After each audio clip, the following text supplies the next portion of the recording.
Bom dia, turma do sétimo ano, tudo bem com vocês? Aqui é o professor Johnny. Nós vamos aí para a nossa revisão, tá? Parte um da nossa revisão.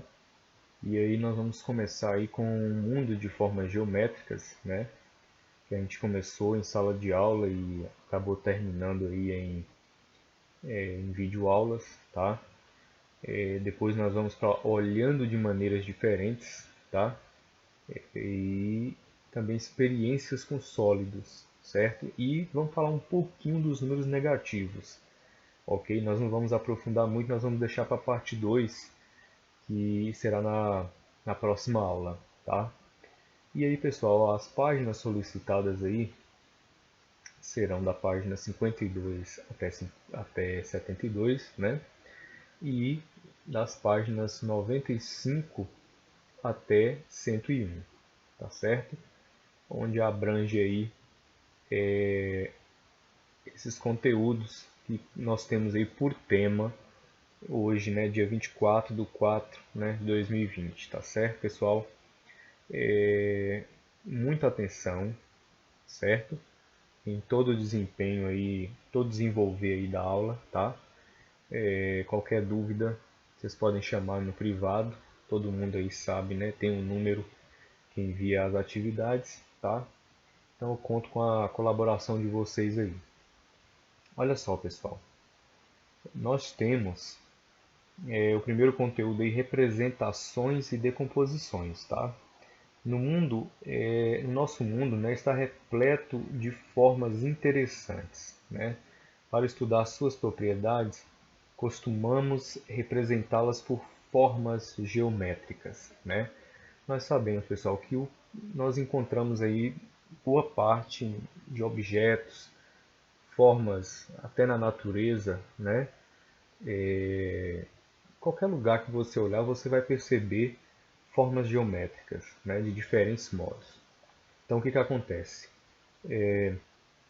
Usando um prisma, ele coloca aqui, né, ele destaca aqui, ó, um prisma para representar formas como uma lata, né? Um exemplo aqui, uma lata, né, de biscoito, ela representa aí um prisma, né, de base 3, 5, 7, 8 octogonal, né, pessoal? Nós temos aqui 8 lados, ó, 2, 3, 4, 5, 6, 7, 8. Então isso aqui é um prisma, né, de base octogonal, ou seja, suas bases são que, ó, octógonos, né? A face superior e a inferior são octógonos, certo, pessoal? Além disso, ó, utilizamos uma pirâmide, né, para representar formas como essa construção egípcia que a gente está vendo aqui, né? As pirâmides nós sabemos que são grandes construções aí dos egípcios, né? Há muito tempo atrás. E aqui nós temos aqui, ó, um esboço como se fosse a pirâmide trazida, né, para a forma geométrica que ela representa, né? E aqui nós temos uma pirâmide de base quadrada, tá? E aqui nós temos também, desenhamos um cilindro para representar essa lata também, ó. Uma lata na forma de cilindro. Nós temos a lata de óleo, temos a latinha de ervilha, latinha de milho verde, né? E aqui nós temos aqui, ó, a planificação aí dessa lata, né, pessoal? Planificação não, porque planificação é a figura antes dela ser montada, né? Então eu posso chamar isso aqui de forma geométrica, tá? Então essa aqui é a forma geométrica que representa essa lata, tá ok? Usamos também um cone para representar formas como chapeuzinho de festa, de aniversário, né, pessoal? Então o chapeuzinho de aniversário ele se assemelha muito a um cone, né? Nós temos a base circular aqui, né? A base é um círculo e a gente deve prestar atenção no seguinte, no prisma e na pirâmide. O que tem em comum e que os diferencia do cilindro e do cone, né? E o cilindro e o cone, né? Eles apresentam alguma semelhança entre si. Aí nós temos o seguinte, ó. Aí houve um questionamento aí sobre essa pergunta aqui, ó. Pediu para prestar atenção no prisma e na pirâmide. O que eles têm em comum? O que os diferencia do cilindro e do cone, né? Aí vem outro questionamento. E o cilindro e o cone apresentam alguma semelhança em si? Aí aqui nós temos um questionamento que aqui nós temos assim, ó. O prisma e a pirâmide podem deslizar. Isso aí nós sabemos, né? O prisma e a pirâmide, eles podem deslizar, mas não rolam. Por que não rolam? Porque as suas superfícies apresentam alguma superfície, algum lado, alguma face plana, né? Já o cilindro e o cone, eles rolam, porque eles têm superfícies arredondadas. Isso aí, pessoal, já foi um questionamento abordado em sala de aula, tá? Aí o professor disse assim, é isso mesmo. O prisma e a pirâmide têm somente superfícies planas. Já o cone e o cilindro têm superfícies não planas. Ou seja, eles apresentam alguma de suas superfícies aí arredondadas, tá? Então, por isso eles rolam, ok? O prisma e a pirâmide são exemplos de poliedros, pessoal. Ó, o prisma e a pirâmide são exemplos de poliedros, pois apresentam apenas superfícies planas, tá? Então dizemos, pessoal, que um poliedro ele apresenta apenas superfícies planas, tá? Todavia, pessoal, nós temos aqui o cone e o cilindro não se encaixam nessa classificação. Eles são corpos redondos, tá? Então, pois têm suas superfícies não planas. Então, eles vão apresentar aí superfícies não planas, ou seja, curvas ou arredondadas, ok? Observe, pessoal, que o cone e o cilindro eles têm superfícies planas. Entretanto, não podemos chamá-los de poliedros, né? Porque nos poliedros todas as faces têm que ser o quê? Planas. Certo, pessoal? Eles não são poliedros. Estamos falando de quem? Do cone e do cilindro, que a gente viu lá anteriormente. Tá? Mas, entretanto, nós temos que, para que um poliedro, né, possa ser chamado de poliedro, ele tem que ter o quê? Todas as suas faces planas. Beleza? Guardem isso aí. E aqui nós temos aí, ó, o cilindro e aqui nós temos o cone. Superfície plana, tá vendo? Superfície plana. Já que estamos falando de superfície plana, vamos desmontar um prisma de base triangular. Esse é o prisma, pessoal, de base triangular. Aqui ele foi desmontado, ó. E o que acontece, ó? Ele foi desmontado e aí o que nós obtemos aqui nessa figura 2 nada mais é do que a planificação da figura 1, tá? Se um desenhista quer projetar uma caixa na forma do prisma acima, então primeiramente ele faz um desenho de sua planificação. Então primeiro nós temos a planificação e aí depois nós temos a figura montada. Ou seja, depois que ele fazer a planificação, ele vai acrescentar as abas, né? E vão colar essas abas, né, até que forme aí essa figura 1 aqui, ok? Então a figura 1 é o que nós obtemos da planificação que representa aí essa figura 2. Ok, pessoal? Aqui nós temos um quadro, pessoal, que apresenta os poliedros e os que não são poliedros, tá? Que nós acabamos de falar. Poliedro, eles vão ter todas as suas superfícies o quê? Planas. Os não poliedros, pode observar, vão ter superfícies curvas ou arredondadas. Ó, veja bem, tá vendo aqui, ó, cilindro, cone, a esfera aqui, ó, metade da esfera. Temos essa forma aqui também, ó, que eu estou marcando um X aqui. é uma superfície arredondada, assim como essa também, tá, pessoal? E aí, veja bem, ó, foi um exercício resolvido aí também em sala de aula. Quais das figuras abaixo poderiam representar a face de um poliedro, pessoal? Alguma delas é polígono? De que tipo? Olha só, pessoal. As únicas alternativas aqui que nós temos à face de um poliedro, pessoal, já que nós vimos, né, anteriormente que a face de um poliedro representa superfícies planas, né, e não arredondadas, então nós temos que a letra A pode ser, tá? Nós temos que a letra E também pode ser face de um poliedro, tá? Nós temos que a F também pode ser, tá? 1, 2, 3, 4, 5, octógono. Nós vimos o exemplo da lata, né, no início. E aqui nós temos as demais, pessoal, que não pode ser um poliedro, face de um poliedro, porque são superfícies aí curvas, né, ou arredondadas. Agora, pessoal, alguma delas é um polígono? Sim, pessoal. Então nós temos aqui, ó, que no item A, pode ser um polígono, né? E eu vou chamar esse polígono de que nome, pessoal? Tem 4 lados, então eu vou chamar ou de quadrilátero ou de quadrado, certo, pessoal? Na letra E, vocês prestem bastante atenção, que não dá para escrever com essa caneta aqui, que ela é terrível.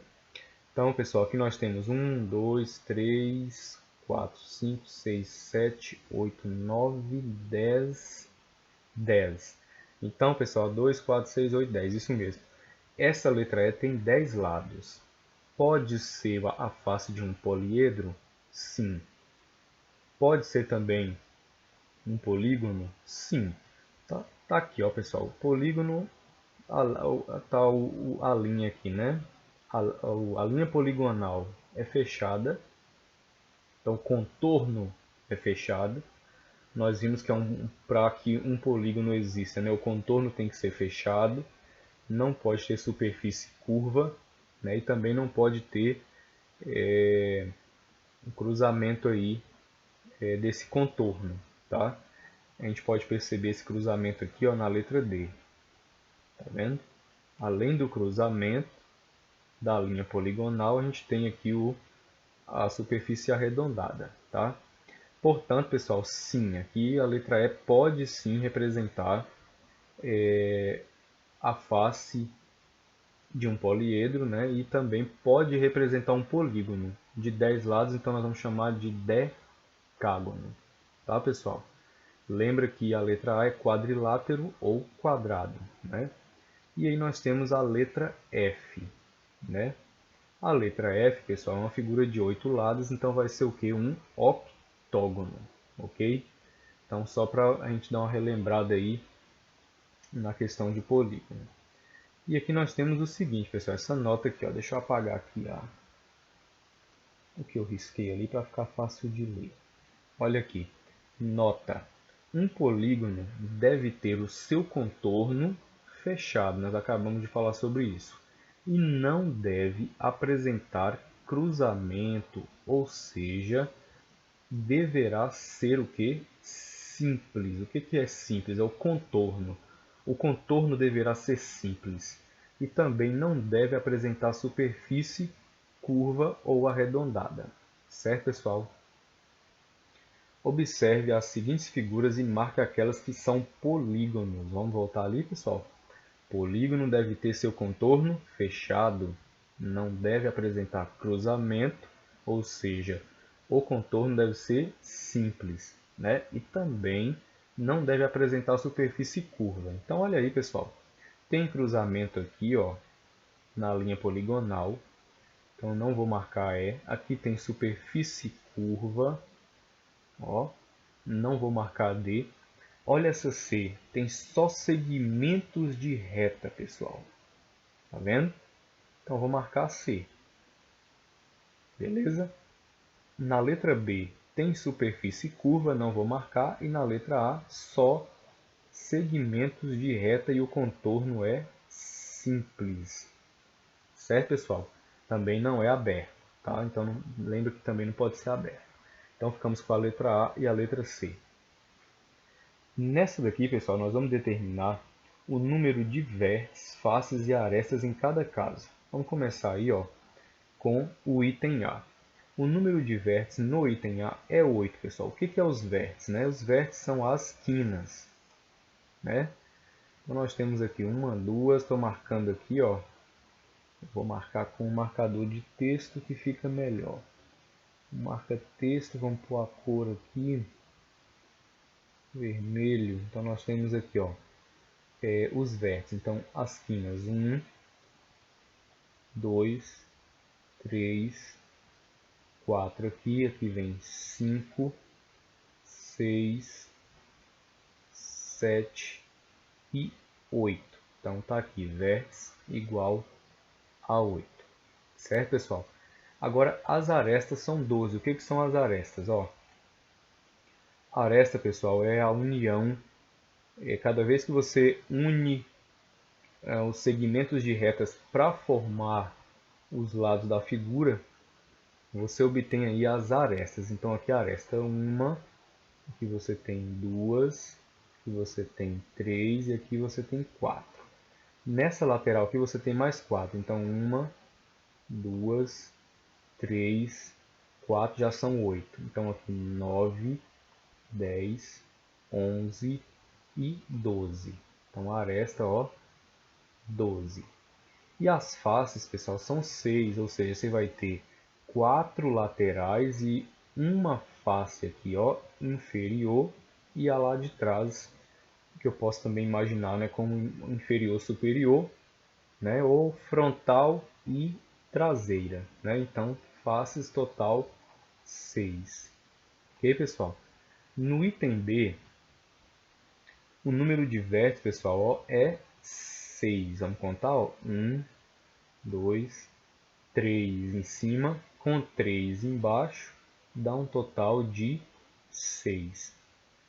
Já as arestas são 9. Nós vamos ter 3 em cima, 1, 2, 3. 3 nas laterais, ó, 2, 3 e mais 3 na inferior, ó, portanto total 9, certo? E as faces, pessoal, são 5. Nós temos a face superior 1, inferior 2 e 3 laterais, total 5. No item C, os vértices, pessoal, são 8. Bora contar, ó, vértices 1, 2, são as quinas, 3, 4, aí vem 5, 6, 7 e 8, beleza? Já as arestas, pessoal, são 12. Então vamos contar essas arestas aí, né? Então nós temos 1, 2, 3, 4 na superior, com mais 1, 2, 3, 4 na lateral são 8, 9, 10 na inferior, 11, 12. Então arestas 12. E face, pessoal, 6. Nós temos a superior 1, inferior 2, com mais 4 laterais, dá um total de 6.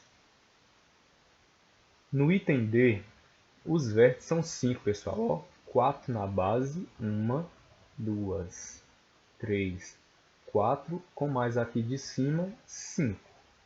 A pontinha lá de cima, ó, da pirâmide, né, de base quadrada, representa também um vértice. Então nós temos 5.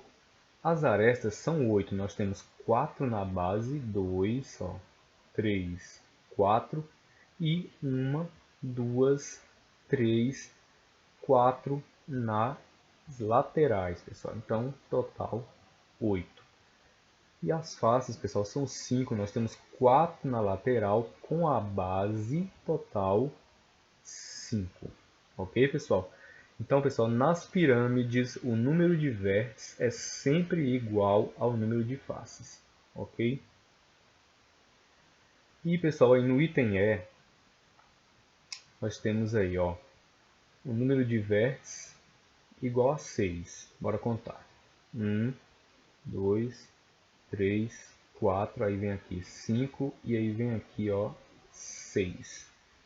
Já as arestas, pessoal, são 12. Vamos contar. Então nós temos 4 aqui ao redor, 4 aqui, ó, com mais 4 aqui, são 8. Aí vem 9, 10, 11, 12. E o número de faces são 8, pessoal. Nós temos 4 aqui e 4 aqui. Total 8. Certo, pessoal? Veja bem, agora aqui nós temos esses polígonos aí. Acontece, pessoal. Esses polígonos, eles representam a base de uma pirâmide. Então, essa é uma pirâmide de base quadrada na letra A, é o quadrilátero, né? Então, uma pirâmide de base quadrada. Na letra B, uma pirâmide de base heptagonal. E na letra C, uma pirâmide de base eneagonal. Beleza, pessoal? Determine em cada caso o número de vértices, faces e arestas, pessoal. Lembra, pessoal, que isso aqui é só a base da pirâmide, né? Ela tem a base e tem as laterais. Ok, pessoal? Então, olha só. Na letra A, o número de arestas, pessoal, vai ser 8. Por quê? Lembra que as arestas são o quê? Ó, as linhas que formam o polígono em si. Então, nós temos 4 na base. E aí, pessoal, nós vamos ter aqui ó, mais essa linha 5, 6, 7, 8. Certo, pessoal? Então, arestas 8. Vértices, pessoal, são que as quinas. Então, eu tenho uma, ó, 2, 3 aqui, 4 aqui. Com mais a pontinha lá, ó, do topo da pirâmide, dá um total de 5. Beleza? E as faces, pessoal, são 5, então eu vou ter o quê? 4 na lateral, ó, face 1, face 2, face 3, face 4, e com mais a da base, dá um total de 5. No item B, pessoal, eu tenho aqui o seguinte, ó, e as arestas vão ser 14, olha só, 1, 2, 3, 4, 5, 6, 7, beleza? Com mais aqui, ó, 1, 2, que são 7 também, ó, dá um total de 14. E os vértices são 8, ou seja, pessoal, são aqui, ó, 7 vértices na base, com mais o topo da pirâmide, dá um total de 8. E nós conversamos o quê? Que o número de vértices sempre vai ser igual ao número de faces. Então, se eu contei os vértices 8, então as faces também serão 8. Beleza? No item C, as arestas, pessoal, são 18. Né? O que eu vou fazer? Eu vou contar. Aqui são 9 na base. E nas laterais, que são triângulos, né? Cada um vai ter também aí o seu segmento de reta para formar aquele triângulo. Então, dá um total de 9 na base e 9 na lateral, dá um total de 18. Tá? E eu posso pensar assim também, que o número de arestas, né, nas pirâmides sempre é o dobro da quantidade de vértices. Posso pensar assim, se os vértices são 9, as arestas serão 18. Ou então eu conto as arestas da base e dobro. Né? Então 9 vezes 2, 18. E aí eu vou contar os vértices. Então o vértice dá 9 com mais a do topo da pirâmide dá 10. Como eu sei que vértice é sempre igual ao número de faces nas pirâmides, então face é 10 também. Agora, pessoal, nós vamos para olhando de maneiras diferentes. Tá? Ao observar um dado objeto, né, nós podemos vê-lo a partir de diferentes perspectivas. A imagem que obtemos olhando de cima é chamada de vista superior, já foi vista em sala de aula. Aqui percebemos, contemplando de lado, é a vista lateral. E aqui visualizamos de frente, é a vista frontal. Aí esse menino aqui falou assim, ó, por que esses profissionais fazem desenhos do objeto visto nessas três posições? Aí ele respondeu, para não ter, né, problema na hora de construir, tá, pessoal? Então os engenheiros aí, eles fazem as planificações aí, né, e do que eles querem construir, mas eles fazem o esboço como aquele prédio ou aquela construção ali, como é que ela vai ficar na vista superior, como é que ela vai ficar na vista lateral, como é que ela vai ficar na vista frontal, né? Então eles fazem os esboços aí para evitar problemas também na hora de construir, ok, pessoal? E aqui uma questão foi resolvida, né, em sala de aula, para prestar atenção aqui na chaleira, pessoal. Essa daqui, ó, é a vista dela de cima. Então essa daqui é a superior. Ok, pessoal? Essa daqui é a lateral, certo? Essa é a lateral e essa daqui é a frontal. Ok, pessoal? A pergunta é a qual chaleira essas vistas correspondem? Pessoal, não pode ser a A jamais, né? O cabo aqui está vermelho, tá? Não pode, pessoal, ser a letra C, que a gente percebe aqui que a tampa, olha como é que é a tampa aqui, ó, e como é que está aqui, tá vendo? Não pode ser a letra C. Também não pode ser a letra B, pessoal, porque nós temos aqui que a alça, né, aqui, ó, a asa, sei lá, tá o que? Tá curva, né? E aqui, ó, tá um pouco reta. Então não pode ser a B, então só pode ser o que, ó? A letra D. Muito simples, nós já vimos ela também em sala de aula. Agora, qual dos itens a seguir contém as três vistas, pessoal, do objeto? Nós temos uma televisão aí plana, né? E aí nós temos aqui os desenhos que representam as três vistas. Pessoal, veja bem, não pode ser a A, pessoal. Por quê? Quando a gente vai olhar, a gente vê que a televisão aqui ela está o quê? Quadrada. E ao olhar aqui a original, a gente percebe aqui que ela é retangular. Ela é retangular. Certo, pessoal? Ela é retangular, então não pode ser a letra A.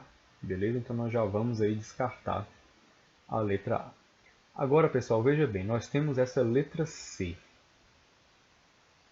Não vamos marcar a letra C porque aqui a base dessa TV, o suporte dessa TV, está o que, ó? Oval, assim como a letra D.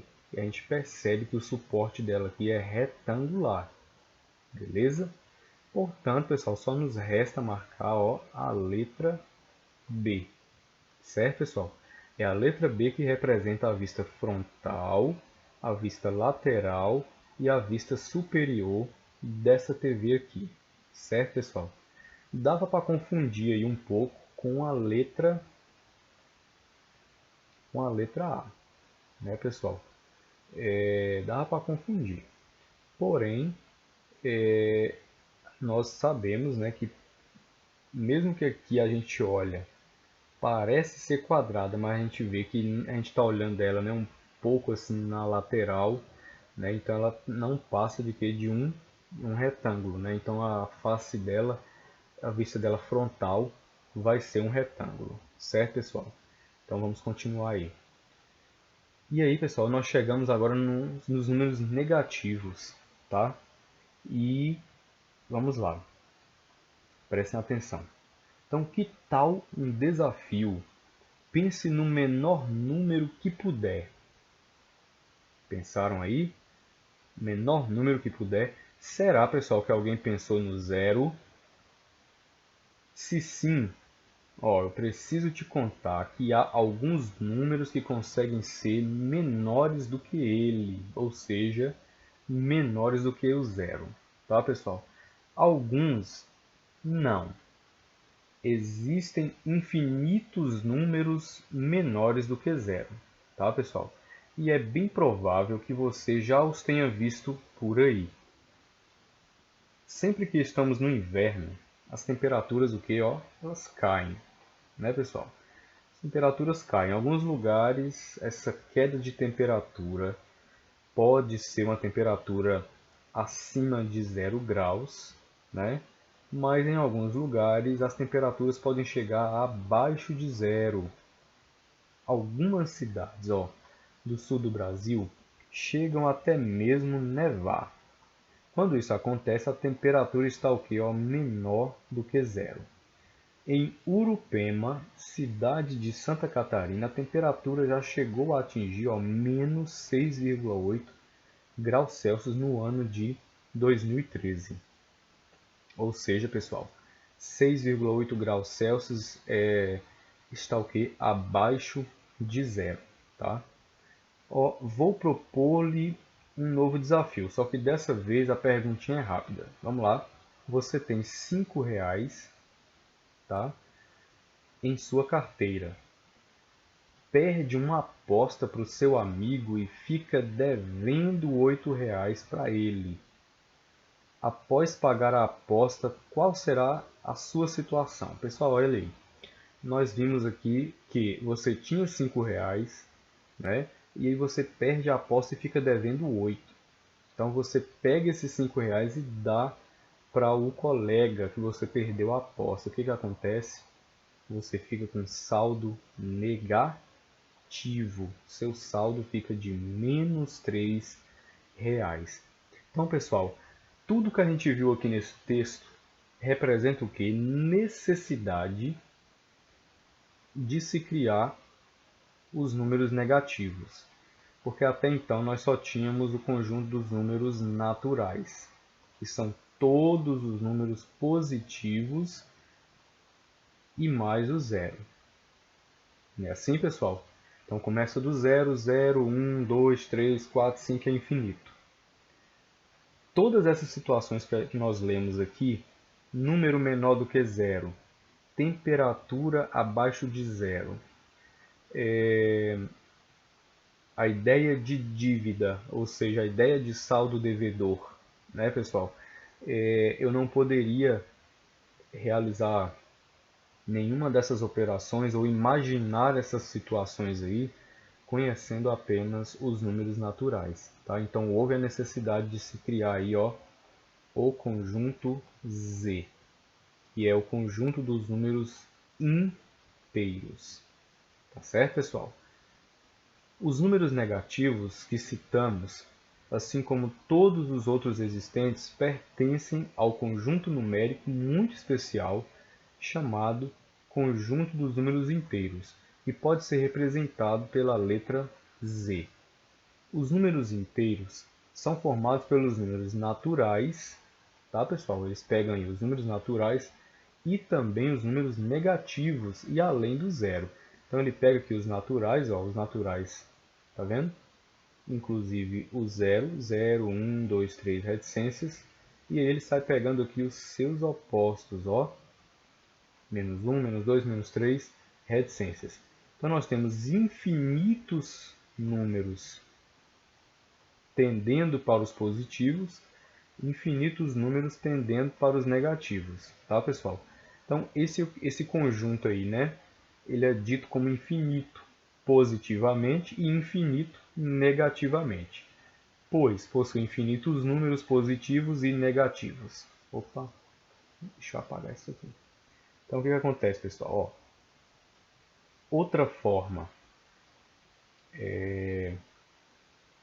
de visualizar os números negativos é através da reta numérica, pois ela consegue organizá-los de forma eficiente, além do fato de que a reta dá-nos a ideia de infinidade. A reta numérica, à direita do zero, ficam, ó, os valores o que, ó, positivos. Ficam os números naturais positivos. E à esquerda do zero ficam os números negativos. Tá, pessoal? Representação dos números inteiros através da reta. Beleza, pessoal? E aqui, pessoal, a gente percebe aqui, ó, E o oposto de 1 é menos 1. O oposto de 2, a gente já viu isso em sala de aula também, é menos 2.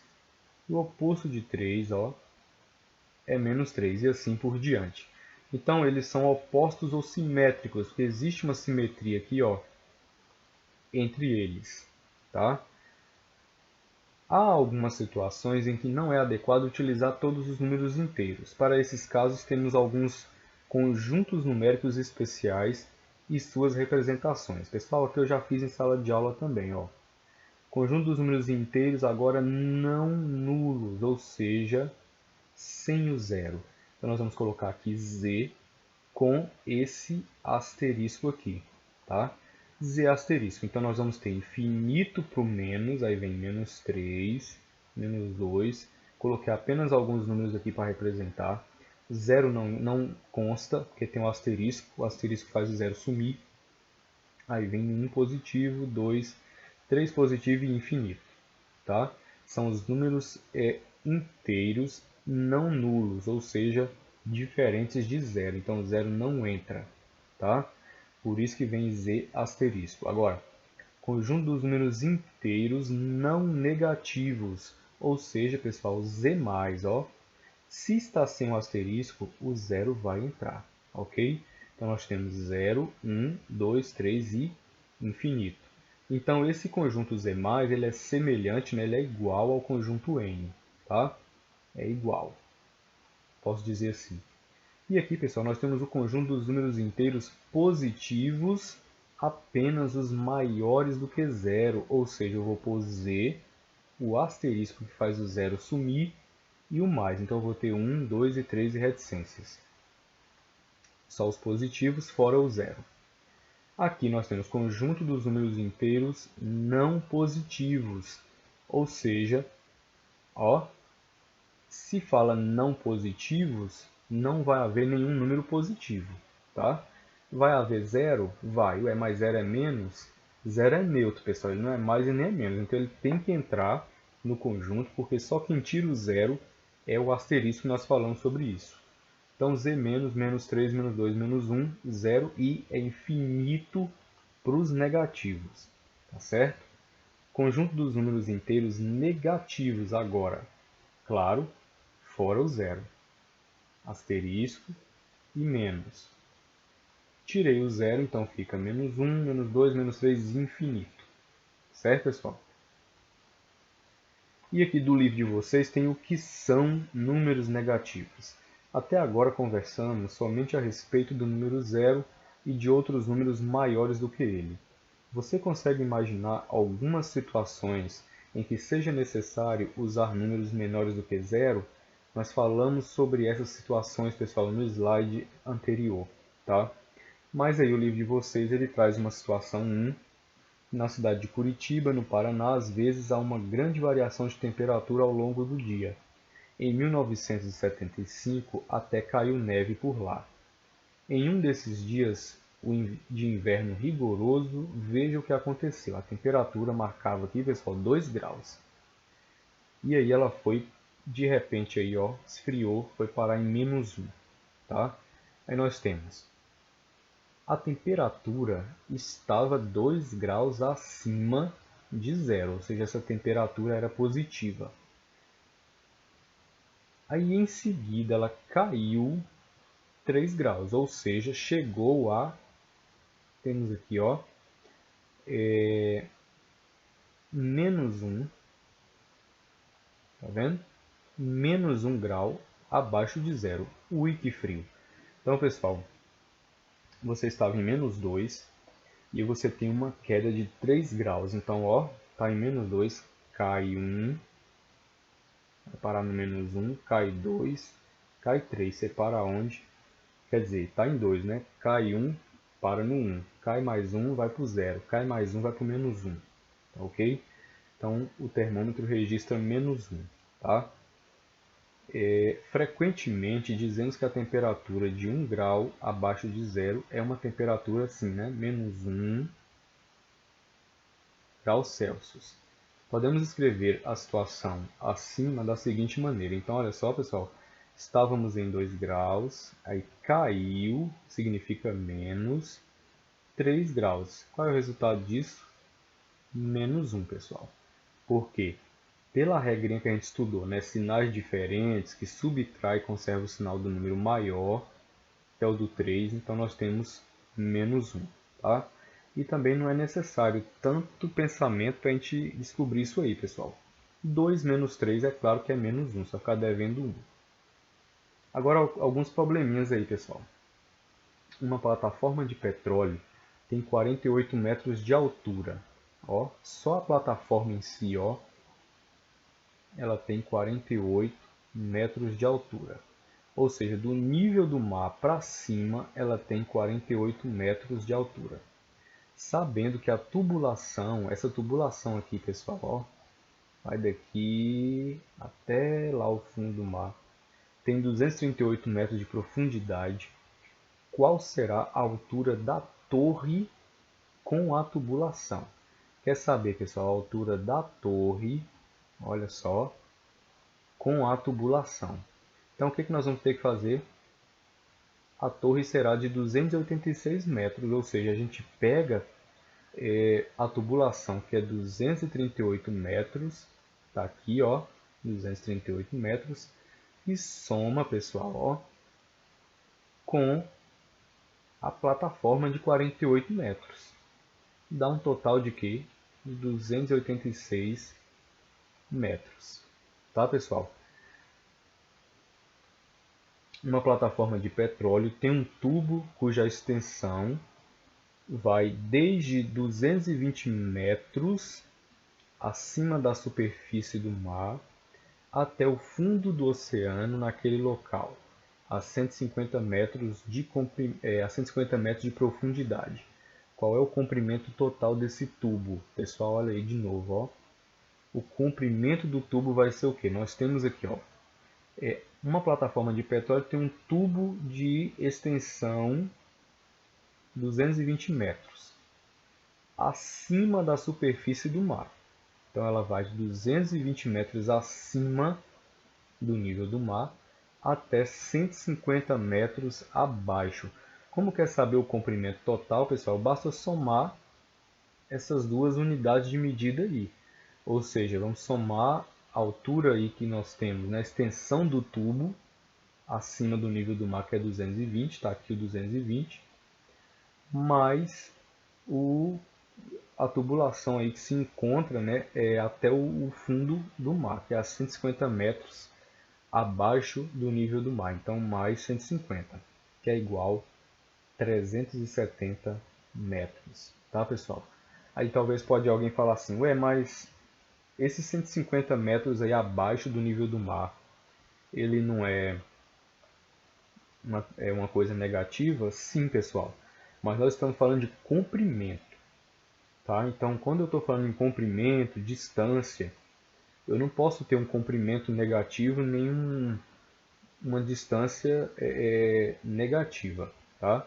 Então, nesse caso, como ele quer saber o comprimento total desse tubo, é claro que você vai ter que medir o tubo que está abaixo do nível do mar mais o tubo que está acima do nível do mar, para obter o comprimento total. Tá? Então, 220 com mais 150, 370. Amanheceu em Curitiba e a temperatura era de menos 2 graus Celsius. Durante o dia esquentou um pouco e a temperatura máxima foi de 12 graus Celsius. Quantos graus Celsius a temperatura máxima está acima da mínima? Pessoal, se procurar saber quantos graus Celsius a temperatura máxima está acima da mínima, é a mesma coisa de calcular a variação de temperatura. E nós conversamos em sala de aula que, veja bem, para calcular a variação de temperatura, você tem que pegar a maior temperatura, a máxima, que é 12 graus, tá vendo? Subtrair, pessoal, menos a mínima. Subtrair a mínima, pessoal, nós vamos ter que colocar um parênteses aqui, porque a mínima já é negativa, tá? Mas essa mínima também pode ser positiva, tá? Isso é relativo aí de acordo com a questão. Mas você deve fazer o quê? a maior menos a menor. Ok, pessoal? Aí nós vamos ter o quê? 12, baixo 12, elimina o parêntese aqui, ó, menos com menos, que dá mais quem? Mais 2, que é igual, 12 mais 2 é igual a 14, então 14 graus Celsius. Beleza, pessoal? Essa foi a variação de temperatura, ou seja, 14 graus Celsius é o tanto que a temperatura mínima, que a máxima quer dizer, né, está acima da mínima, 14 graus. E como é que você pode perceber isso aí de cabeça, né? Você imagina aí que de menos 2 até você chegar em zero, você vai o quê? Menos 2, menos 1, 0, você vai 2. Não é assim? Aí você vai de 0 graus até 12. Então você já andou 2 no termômetro, então você vai andar mais 12, você andou então 14. Pela primeira vez ocorreu a tentativa de se lançar um satélite ao espaço a partir de um submarino. Para isso, o submarino nuclear USS Silver estava posicionado no Atlântico Norte a menos 300 metros do nível do mar. Feito o lançamento, após alcançar a altitude de 800 metros acima do nível do mar, o foguete que carregava o satélite explodiu. Os técnicos estão tentando determinar a causa do acidente. Para tanto, eles precisam determinar quantos metros o foguete percorreu, pessoal. Então, será que você consegue descobrir? É simples, né, gente? O que acontece? O submarino estava a 300 metros do nível do mar. E aí foi feito o lançamento aí, desse foguete. Tá? Feito o lançamento, pessoal, o que acontece? Ó? Quando a gente fala assim, pessoal, lançar um satélite ao espaço a partir de um submarino, não quer dizer que o foguete estava dentro da água e esse submarino soltou esse bicho lá. Não é assim não. Pode ser o que? Controlado via lançamento por controle remoto, alguma coisa assim. Tá? Então o que acontece? Ó? O, o submarino estava a menos 300 metros. Beleza? Feito o lançamento, o foguete ele atingiu uma altura de 800 metros. O foguete que carregava o satélite inesperadamente explodiu, beleza. Os técnicos estão tentando determinar a causa do acidente. Para tanto, eles precisam determinar quantos metros o foguete percorreu. Então, pessoal, do satélite que estava a menos do satélite, ó, do submarino que estava a menos 300 metros do nível do mar, até a altitude que o foguete chegou, que foi a 800 metros acima do nível do mar. Pessoal, quantos, ou seja, que distância, né, se encontra aí esse submarino e esse foguete, até a hora que ele explodiu? É isso que os técnicos eles querem encontrar. Né, determinar para eles acharem a causa do acidente, eles precisam determinar quantos metros o foguete percorreu. Então, do submarino que estava a menos 300 metros do nível do mar até onde o foguete atingiu a altura máxima de 800 metros, dá o quê?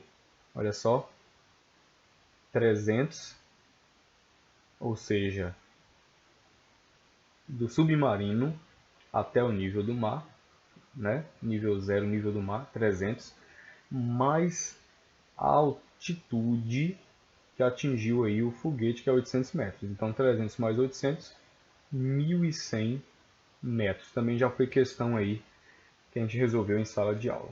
Então, pessoal, para a próxima aula aí, nós temos aí, ó, nós vamos continuar com os números naturais e nós vamos fazer adição e subtração, multiplicação e divisão com inteiros. Lembrando, pessoal, que isso aqui, ó, é novo, mas vai ser bem simples, que é para cair aí na P2, é coisa simples, só envolve jogo de sinal e operação de vezes e dividir, tá, pessoal? Então aí, ó, até a próxima aula, tá? Abraço em todos aí. Bons estudos!